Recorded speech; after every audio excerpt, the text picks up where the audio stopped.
Okay, guys, Marlon here. I'm just sharing with you. And some strategies to support boys, and a number of parents have asked me, and they've asked me for a few other videos, like how do we get boys to be inspired, and all these other things. But what I'm going to do, I'm going to look at how we can best support our boys and help them to achieve. Because if they leave secondary school and they haven't achieved their goals, then it can be really. And when I say goals, I'm talking about good GCSE results. Then it's very difficult for boys to pick themselves up and move into further education. So let's get it right from the early stage so we can move them forward. So what I've done today, I've prepared something for home as the parent. What do you do at home when you're at home, and also what we can do to support them with school, and then also I put some strategies in there as well for exams. Okay. So one of the things I'm saying, gonna say, be consistent. Be consistent. Set rules and boundaries. Right. Make sure you tell them that you love them. One of the things for me, my dad. I used to fight my dad just for him to give me a hug. I used to even like try to hold him down, and he was like, I want my son to be funny. But he always he's always never wanted to do that. But I'm saying, I really wanted that when I was younger. Also, no mobile phone in bedrooms after when they go to bed. No mobile phone, television, games. For example, my son will say that I want it, or my daughter might say I want it for my alarm system at night. I would suggest that you say to them, look, put it by the door, but it can't be in their rooms, and they're gonna thank us for that. Okay. Sit and talk, to our child every day. Just ask them how the day went. Ask them how they're feeling in the good lessons and the bad lessons. Anything nice, any achievements. Just talk to them about their day. Even for a couple of minutes, right? Make sure that you tell them that you love them at every opportunity. That's something that I crave for when I was growing up. Sometimes a simple like just a hug and a kiss, and of course, you know, boys need these things. We need these things when we're younger. We need it. It helps us grow. Discuss aspiration. I remember when once I said to my dad that I just want to study. I just want to study and get my PhD and so on. And he was like, so when are you gonna work? I said, well, we've got a house already.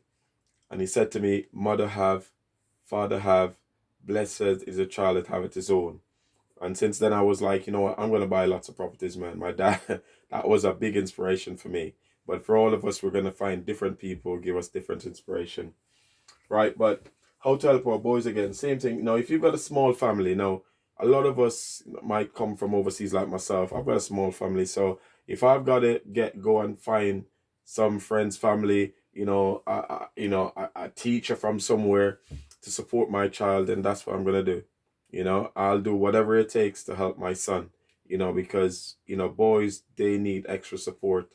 And with the media and the message that is sold to our boys, sometimes it causes our boys to get confused and not know what's meant by that high aspiration that we're talking about. How many of us they can see in big jobs that we can aspire for. So that's another thing. And that's a reason we need to create this environment for them. And of course, it takes a bit village to grow a child. We can't do this on our own. We're gonna need people to help us. We're gonna need the schools. We're gonna need friends. We're gonna need families. We're gonna need coaches. We're gonna need mentors. Because of course, back in the days, when we're younger, it's a village. I've been told off 3, 4 times before I even get to them. I said, "Don't let me tell you that." Um, get them into clubs, swimming, singing, drumming. Keyboards. Reward your child when they achieve at school. Reward your child. Reward your son when he achieves at home. Give him something, even no matter how small it is. Even if is it to go for a walk with him, just to say well done and have that conversation. Reassure your child that you trust him and you believe in him. Just give them that reassurance, you know. And I think I tell you, having that trust and belief that your parents believe in you means a lot, right? If there's a problem, seek support in terms of professional help. Don't wait until it's too late. You know, a lot of us will wait because we think things will get better, but you know, take action, be proactive, take action. Don't be too quick to shout at our children. You know, it's so easy. And of course, sometimes, you know, you're tired, you're feeling stressed. But the easiest thing is to shout, want to smack, try and avoid doing these things because it's so easy for us to do it. Because, you know, it's like, oh my God, how much more am I going to talk to this boy, man? Why can't he just listen? You know? But you know what? Try and be as patient as you can. But more than anything else, talk. Have a open conversation. And let me tell you, there are books on parenting, right? I've read a few books because I wanted to improve. Because there's no books per se that we can read and manual to say this is step one, step two, because the children are all different. But I tell you, if we can find, you know, different strategies from other people, from other sources, that will help us big time. Try to set aside time to spend with your son. Just a few minutes. You know, very difficult sometimes, but a few minutes will help. Have some positive role model images around the household. Put images like Barack Obama, you know, Nelson Mandela. Get people like that. You know, some doctors, you know, some lawyers, builders, carpenters, inventors. Have those people around your household so the children can see those positive things around them. So it's not just what the media sometimes tell us and our children. Encourage him to read. If you've got to sit, encourage him to read.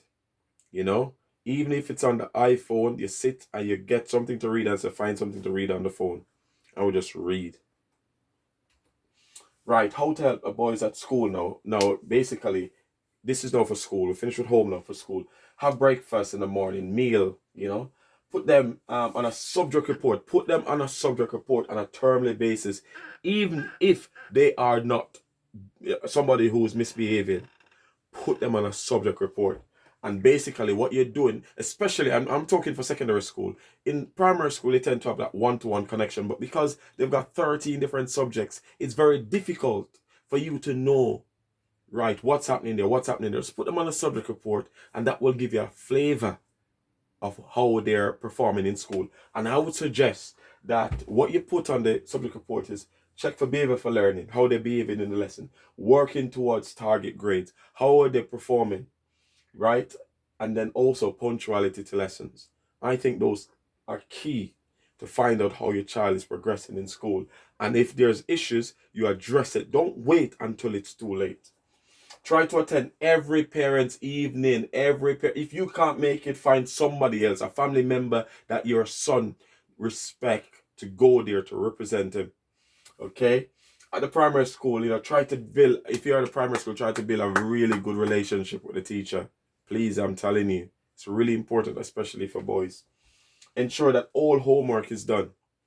Ensure find homework.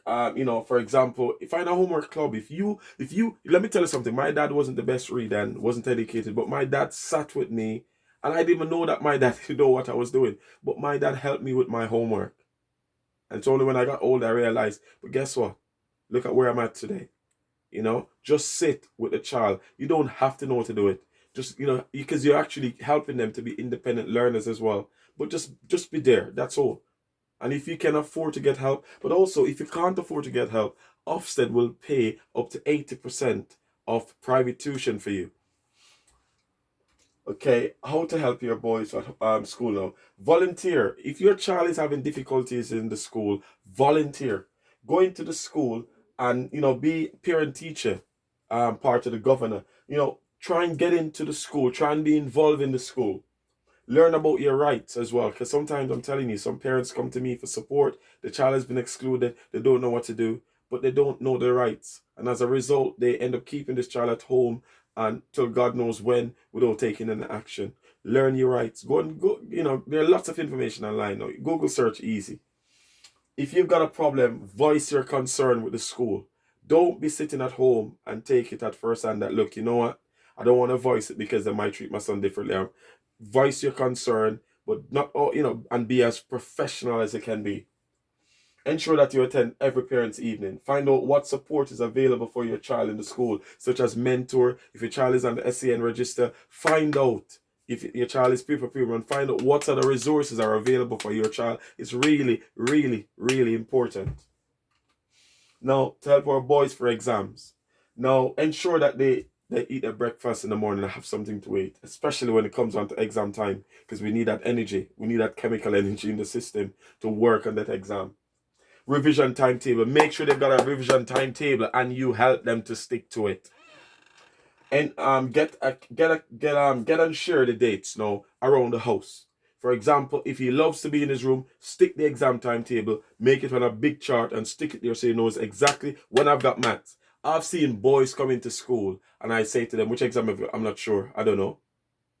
I'm like, how can you have an exam? That means you didn't go home and do any revision. So for us to make sure that that doesn't happen to them, what we do is we basically get everything organized for them. Because sometimes boys struggle to organize themselves. And I'm telling you, I'm an adult and I'm still struggling to organize myself. So much less them with a big chunk of lots of exams on their shoulders. Break down chunks of information. Now, boys, sometimes when they give us too much information in one go, it just sounds gibberish and then we end up not achieving anything. Break it down for us. Make it simpler for us because it's just boys, you know. Find a tutor if possible. You know, if there's a problem in French, you find a French teacher. If there's a problem in geography, you find a geography teacher. You know, and of course, as I said, there's lots of provisions out there to help and support you.